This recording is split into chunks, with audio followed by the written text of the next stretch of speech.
কিভাবে Ben Gurion খাল গাজার গণহত্যার অন্যতম উপাখ্যান হিসেবে আবির্ভূত হয়েছে। বেন গুরিয়ন খাল কি সুয়েজ খালের অল্টারনেটিভ হতে পারবে? এই খাল পশ্চিমাদের কাছে কতটা গুরুত্ব বহন করে? বেন গুরিয়ন খালের গুরুত্ব বুঝতে হলে আন্তর্জাতিক বাণিজ্যে সুয়েজ খালের গুরুত্ব বুঝতে হবে। সুয়েজ খালের বিকল্প তৈরি হলে ইউকে, ইউএসএ এবং ইসরায়েলের জন্য সুবিধা কি? সুয়েজ খালের প্রতিদিনের গড় আয় কত, বাৎসরিক গড় আয় কত, সুয়েজ খাল কাদের মালিকানাধীন, আর গাজাবাসীকে সমূলে দাফন করে সুয়েজ খালের বিকল্প বেন গুরিয়ন খাল নির্মাণ করলে কারা লাভবান হবে, সেই লাভের পরিমাণ কত? প্রথমে বোঝা প্রয়োজন বিশ্ব বাণিজ্যে সুয়েজ খাল কতটা গুরুত্ব বহন করে। 120 মাইল দীর্ঘ সুয়েজ খালকে বিশ্ব বাণিজ্যের ধমনী বলা হয়। বর্তমান সময়ে সুয়েজ খাল দিয়ে প্রতিদিন গড়ে 50 থেকে 60টির বেশি পণ্যবাহী জাহাজ চলাচল করে। মধ্যপ্রাচ্য থেকে ইউরোপে তেল ও তরল গ্যাসবাহী জাহাজের প্রধান রুট হল সংকীর্ণ এই জলপথ। প্রতি ঘন্টায় সুয়েজ খাল দিয়ে আনুমানিক $416 মিলিয়ন বা তারও বেশি মূল্যের পণ্য প্রবাহিত হয়, যা দৈনিক হিসেবে গড়ে $10 বিলিয়ন বেশি। এখান থেকে সুয়েজ খাল কর্তৃপক্ষ প্রতিদিন গড়ে $25.8 মিলিয়ন আয় করে এবং বাৎসরিক গড়ে $9.4 বিলিয়ন আয় করে। রেড সি ক্রাইসিসের আগে এই আয় 2, 3 বা 4 গুণেরও বেশি ছিল। বিশ্বের বাণিজ্যিক ট্রান্সপোর্টের মোট পরিমাণের প্রায় 12% থেকে 15% সুয়েজ খাল হয়ে পার হয়। প্রায় 1.9 মিলিয়ন ব্যারেল তেল প্রতিদিন সুয়েজ খাল দিয়ে প্রবাহিত হয়। সুয়েজ খাল বন্ধ বা অবরুদ্ধ হলে ইউরোপে তেলের দাম বাড়বে অস্বাভাবিক হারে। সুয়েজ খালের অবস্থান মিশরের সিনাই উপদ্বীপের পশ্চিমে। 1859 থেকে 1869 সাল পর্যন্ত 10 বছর সময় ধরে সেখানে তৈরি করা হয়েছে এই কৃত্রিম সামুদ্রিক খাল, যা ভূমধ্যসাগরকে লোহিত সাগরের সাথে যুক্ত করেছে।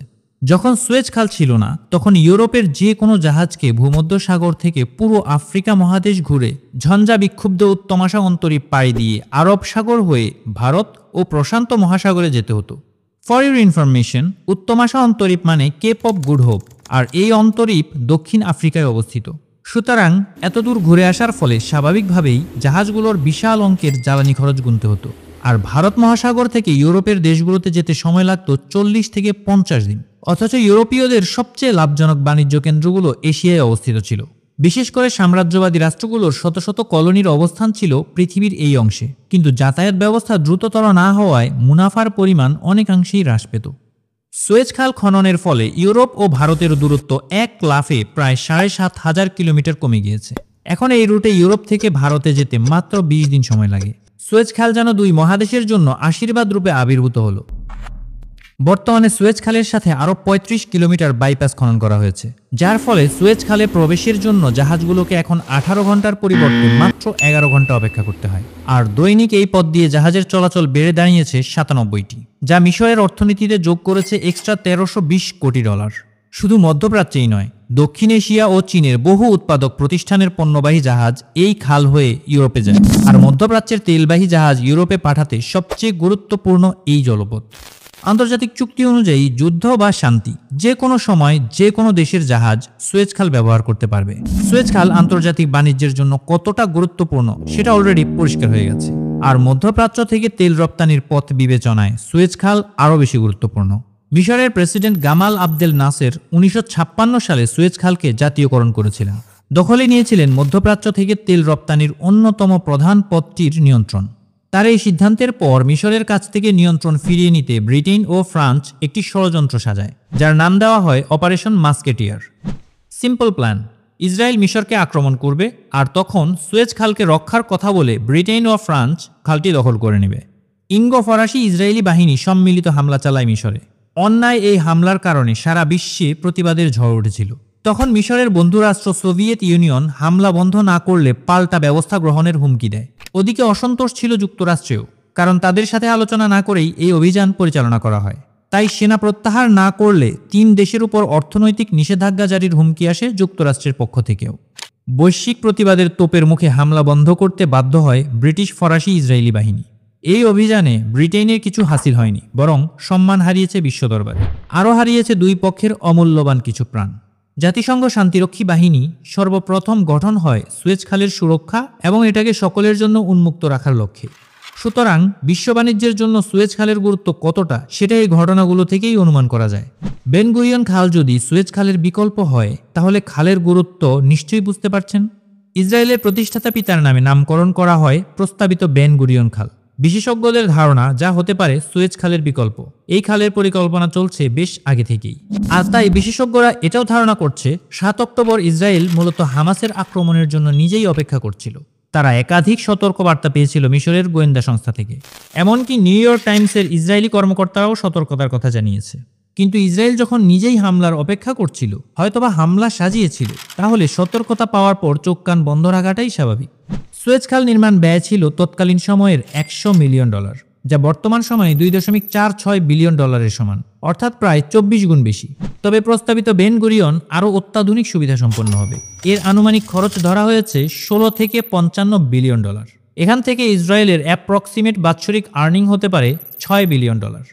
পৃথিবীর সব সহিংসতার পেছনে একমাত্র কারণ অর্থনীতি।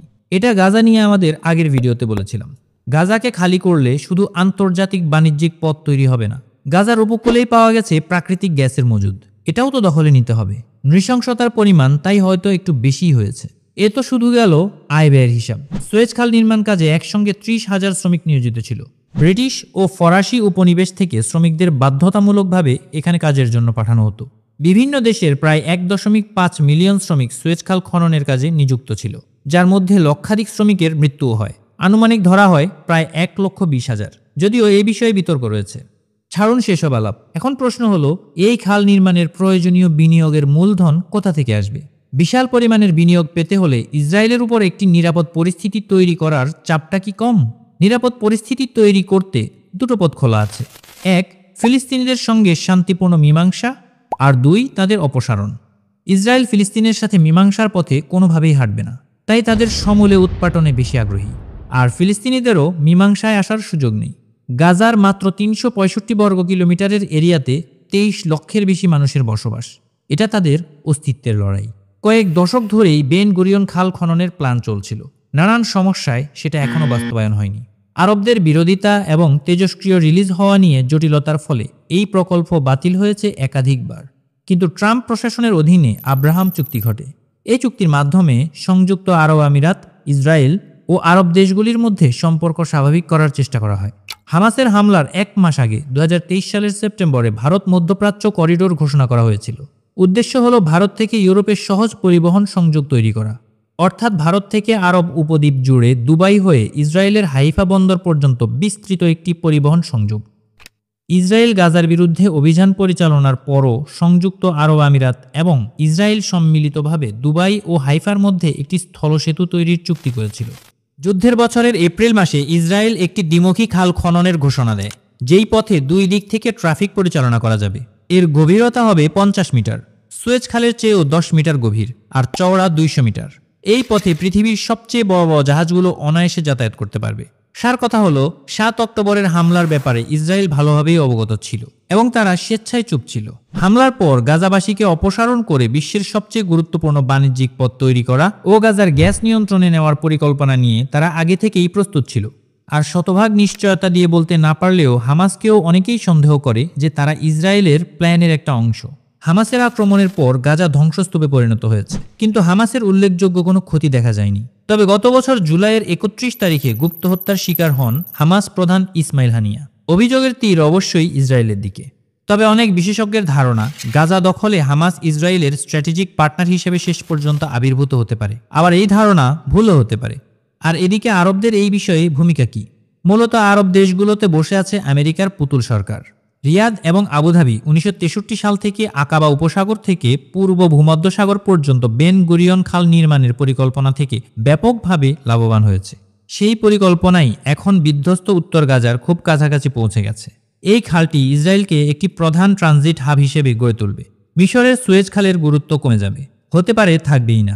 গাজা যুদ্ধের সর্বশেষ অধ্যায়ে ইসরায়েলের ভূমিকার সঙ্গে সুন্দরভাবে মিলে যাবে মার্কিন প্রকল্পিত ভারত মিডইস্ট করিডোর IMEC, যা আন্তর্জাতিক আইন ভঙ্গকারী ইসরায়েলকে এক গুরুতর বাণিজ্য কেন্দ্রে পরিণত করবে। মূলত আরব নেতারা সবাই আমেরিকার কাছে জিম্মি এবং তারা নিজ স্বার্থ রক্ষার্থে মুখে তালা এঁটে বসে থাকবে। তারা সকলেই বাক্সবন্দী, দাস মনোবৃত্তির শিকার। তারা এখনও নিজেদের শেষ পরিণতি সম্পর্কে অবগত না। ইরান, সিরিয়া, ফিলিস্তিন, ইরাক, লেবানন ও ইয়েমেনে অনেক অকুতোভয় বীর রয়েছে। মধ্যপ্রাচ্যের চিত্র বদলে যাবে যদি সকল আরব এক হয়ে ইসরায়েলের বিরুদ্ধে রুখে দাঁড়ায়। তাহলে ইসরায়েলের পরাজয় নিশ্চিত। যুক্তরাষ্ট্র রাতারাতি মধ্যপ্রাচ্যে তাদের নিয়ন্ত্রণ হারাবে, আর যুক্তরাষ্ট্রের অবস্থানকে রিপ্লেস করতে আগে থেকেই অপেক্ষায় আছে চীন ও রাশিয়া।